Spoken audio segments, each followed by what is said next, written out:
Bonsoir à tout le monde et bienvenue dans cette nouvelle vidéo. J'espère que vous allez bien. Moi, ça va super bien. Alors, comme je vous l'avais dit dans la vidéo précédente, aujourd'hui, nous allons commencer avec les bases du mandarin. Alors, avant de commencer, j'ai une petite chose à vous dire, c'est que le mandarin est une langue qui a une écriture qui n'a pas de prononciation.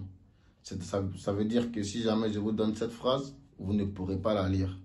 Alors, pour ce faire, on utilise quelque chose qui est une transcription phonétique. Ça s'appelle le pinyin. Alors, le pinyin, en français, ça veut dire épeler. Alors, la phrase qui était là, en pinyin, ça donne ça. Alors, si vous avez bien regardé le pinyin est composé de consonnes voyelles. Vous voyez un peu. Alors, en plus de ces deux éléments, ça ajoute quelque chose qu'on appelle le ton. Mais dans cette vidéo, ou du moins dans cette formation, on ne parlera pas de consonnes ou de voyelles. Nous allons parler des initiaux, des finaux et des tons. Alors, ce soir dans cette vidéo, nous allons parler que des initiaux. Pour ce faire, les initiaux, il y en a plusieurs. On en compte jusqu'à 24 éléments. Vous voyez, raison pour laquelle dans cette vidéo, on ne peut pas voir et les initiaux et les finaux. Pour y ajouter encore les tons, on les fera dans des vidéos qui viendront. Alors, le pinyin a une autre utilité, c'est lorsque tu prends ton ordinateur ou tu prends ton téléphone et que tu veux écrire ou du moins tu veux converser en mandarin. Tu ne peux qu'utiliser un clavier où il y a le pinyin. C'est grâce à cela que tu composeras tes caractères et converser. Alors, sans plus tarder, nous allons commencer. Alors, les initiaux, c'est tout comme en français, c'est un peu comme l'alphabet, mais seulement qu'il y a des éléments qui s'ajoutent. Alors, sans plus tarder, nous allons y aller. Donc, si tu es assis confortablement, tu prends un cahier de notes, un stylo et on y va. Alors, le premier initial qu'on verra, c'est la lettre B, qui se lit comme, genre, la prononciation est comme le français, c'est-à-dire B, seulement qu'avec la tonalité, on va dire bois. Vous voyez un peu répéter après moi, bois. Après, le second, c'est pour, qui est le P. Pour. Après ça, nous verrons le M, qui est moi. Moi. Après le F, four. Four. Après le G, G. Ça vient d'ici. G. Après, c'est la lettre K, qui est K. K. Après le H, H. H. Après le J, qui est J. J. Après la lettre Q, qui est Chi. À ne pas confondre, le J, c'est J. J. Le Q, c'est Chi. Avec de l'air qui sort. Chi. Après ça, on a le X qui est Si. Si. Après, il y a une nouvelle initiale qui s'ajoute qui est le ZH. Qu'on lit Dieu. Dieu. Après, je vais revenir sur chaque élément pour vous montrer un peu comment ça se dit. Après, on a le CH qui se lit Tche. Tche. Après, on a le SH qui se lit Che. Che. On a le R qui se lit R. Pas tourner la langue R. Non, non, non, non, non. R. Après, on a le Z. Z. Z. On a le C. T. T.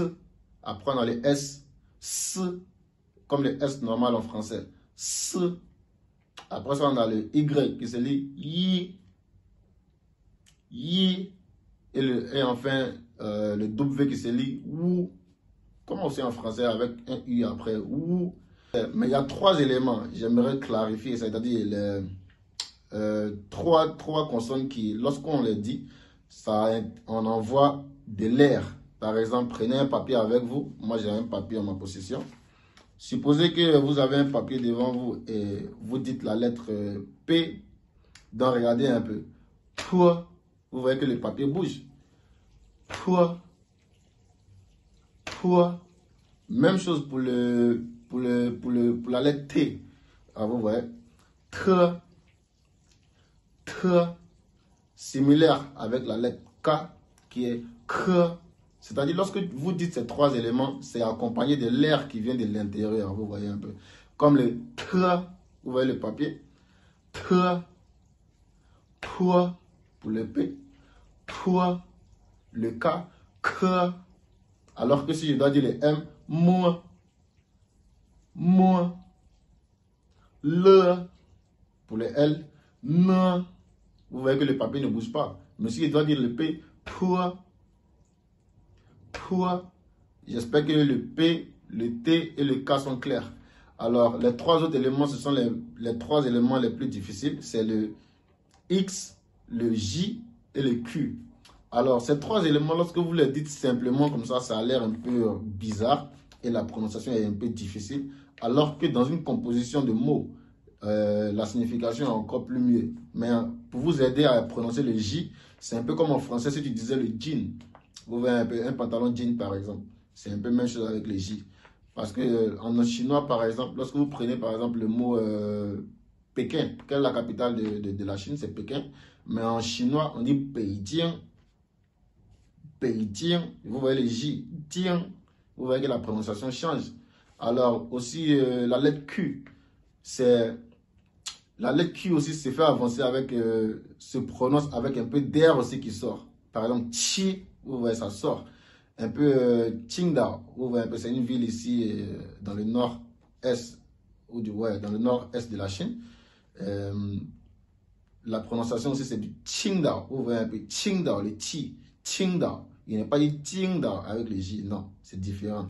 Le J, c'est Ti, le Q, c'est Chi. Vous voyez, Beijing. Qingdao. Vous voyez un peu. Alors, le X, c'est si. C'est un peu des S, des X mélangés, mais ça se lit si. Par exemple, lorsqu'on dit merci en chinois, on dit si. Il n'est pas dit si, qui est par exemple le S. Vous voyez.